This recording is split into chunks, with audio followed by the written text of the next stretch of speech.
All right, it is literally 1:30. This just happened. It's 1:30 in the morning. This is my second account. I'm probably not going to edit this video that much because whatever. Nintendo just released version 11. Notes, not really notes. There's no like actual patch information yet, but they have shown what is going to be the gameplay changes of the update, and they are insane. So I just wanted to run through them real quick. This is the official NA translation, but I might go to the Japanese one because I don't know if they show everything here. I haven't really looked too much yet, but they also showed it on Twitter. So the first thing is Flow Aura. Inklings and Octolings who splat multiple opponents in quick succession will now enter a new state called Flow Aura. As the state is activated, a burst of ink will paint the ground. You will get run, swim, ink resistance, intensify, basically all the things you get when you get Tacticooler, which is interesting. So I guess I should just show the video. Oh, wow, it's so much better quality on my PC than on my phone. I don't have audio enabled for this. Whoops.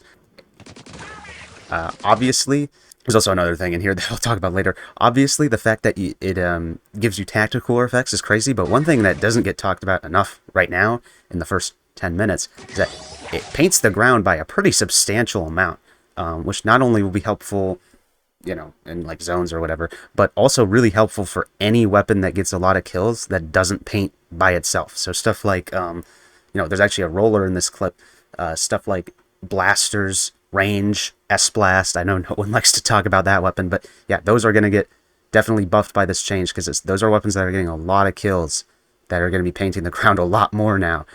They don't need someone to constantly babysit them and make sure there's paint in the area. I mean, they could just paint for themselves in a way. I'll show that a little bit more later because this isn't the only clip they show of this, obviously. How do I get out of this? Hello? Flow Aura lasts for, I want to say this because I don't know if this is real. This sounds ridiculous. Flow Aura lasts for about 30 seconds. 30 seconds. That's like almost double what Tacticooler lasts, I'm pretty sure. Obviously, you don't get the QR, but that is a lot of buffs to have for like, that's like what? Like a tenth of a match, pretty much? And you can extend it by getting kills. So, first thing I want to say is, opening Gambit is dead. You will never run opening Gambit again in your life. Why would you ever run opening Gambit anymore? You get the buffs for 30 seconds if you get kills, or you can just get kills anyways and get all of the opening Gambit effects for as long as you can, basically. Let's show this one as well. Yeah, look at how much this is painting, by the way. Like, this is a pretty big amount. Like, that is not a small amount of paint. That is a pretty decent-sized amount of paint. It's just, I just feel like it's going to be very helpful for a lot of those weapons that just can't really paint on their own. It also says, I don't know if it really says on here, but on the tweet, it basically said if you kill someone with Flow Aura, you get like if you killed 3 people normally, you get it. But if you kill someone in Flow Aura, I guess you would get it sooner than you normally would. That's, I think, what they said. I think that's what this is supposed to mean. I'm not entirely sure. Anyways, health bars.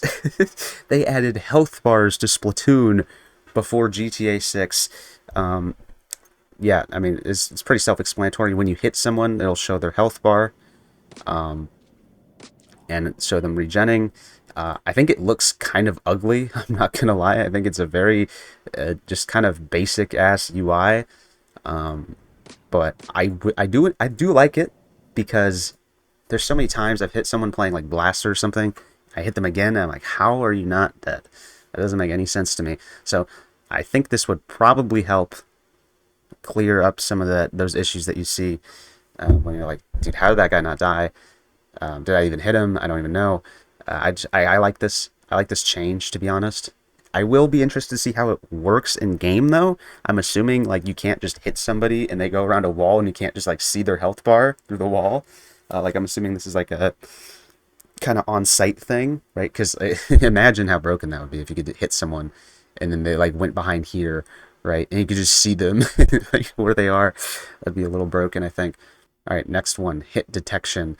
So they're making squid form smaller. I don't think they're changing the human form. I think this is just like a comparison to show like they're more similar now. For the longest time, squid form has been really massive, and one of like the more one of like the biggest use cases is that you can get hit in squid form where you would never get hit in human form. You can see chargers doing like crazy kills. I remember Snipe Rider's pretty notorious for like killing people on ledges in squid form. One of the things that you know if you play this game a lot is if you play TC and you're playing against a charger, right? You have to stand behind the tower pole, and you have to specifically stand behind the tower pole. If you stand behind the tower pole, like 180, like I don't know why I said 180, like complete opposite of where they are. They just can't hit you. But if you're in squid form, they can just hit you because your hitbox is a lot larger. I don't know how substantial this is. Like, it still definitely looks larger than the human form, obviously. It's kind of nice that they're making it a little smaller. They also say, and this is a big change, we have no idea how big this change could be yet. This could completely change the game, or it could literally mean nothing. But they're changing weapons hitboxes. And because of this, it says shorter range main weapons will now have much bigger hitboxes, while longer range main weapons have only had their hitboxes slightly increased. We'll truly have no idea what that means until we actually play the game. I feel like this is how most weapons in the game already function, so I'm not really too sure. They've been doing changes for like a lot of short range weapons to give them like massive bullet sizes, like Sploosh. Splattershot Pro is one of those weapons that does have a massive bullet size, though, so I'll be interested to see what that weapon looks like now. Alright, another one, Stealth Jump, is getting a massive nerf. It works how it works now in Splatoon 1. It doesn't make you completely invisible, but it's just a lot slower. I'm not even going to show this one. This is just showing it without Stealth Jump. I'm just going to show the comparison with the new Stealth Jump nerf.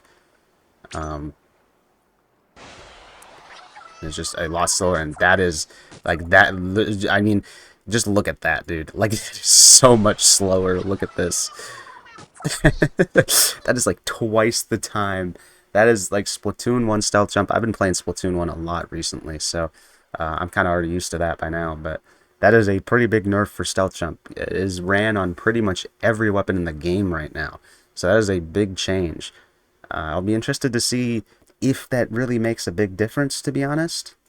It only depends on how far you're going. So like if you're jumping across the stage, it makes your jump a lot longer. If you're not jumping as far, I don't think it affects it as much.